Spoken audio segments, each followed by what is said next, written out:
Okay, what's one of the things that makes Spark so fast? We know that it processes in memory, which makes things very fast. But the other side of it is its support for processing in parallel through clusters.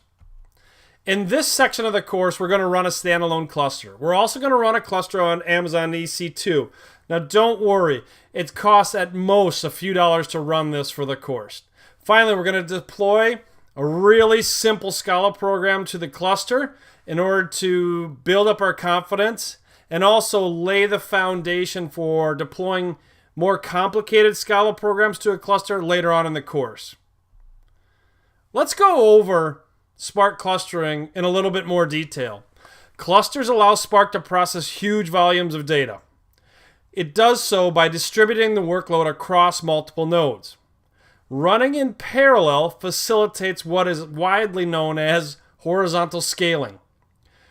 Spark supports 3 types of cluster managers: Hadoop Yarn, Mesos, and also its own Spark standalone. Now guys, I gotta warn you, Spark can be overkill. Spark can be the best tool if you need to process hundreds of gigabytes of data. But honestly, Spark can be overkill though too. Don't use it if you don't have at least a couple hundred gigabytes of data. We saw this diagram earlier in the course, and now let's dive into it a little bit more.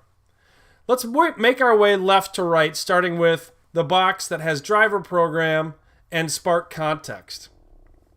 As we've already seen in previous examples in this course, one example of a driver program is the Spark console. And by firing up the Spark console, we automatically get a Spark context. In this section, we're going to see the Spark context acquired in a slightly different way because we're going to be deploying our own programs to the cluster. We'll come back to this box in a minute. But we can see from the diagram that the driver program connects immediately to the cluster manager. And again, this can be a variety of different cluster managers.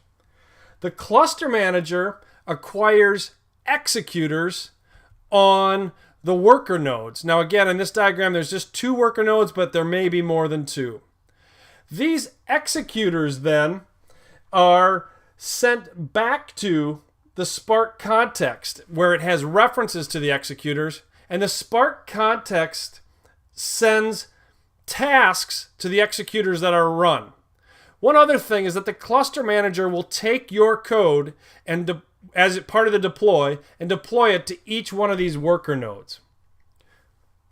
So in this final note, I think I may have already said it, but the Spark context will send tasks for the executors to run, and when these tasks are complete, the executors will return it back to the driver program.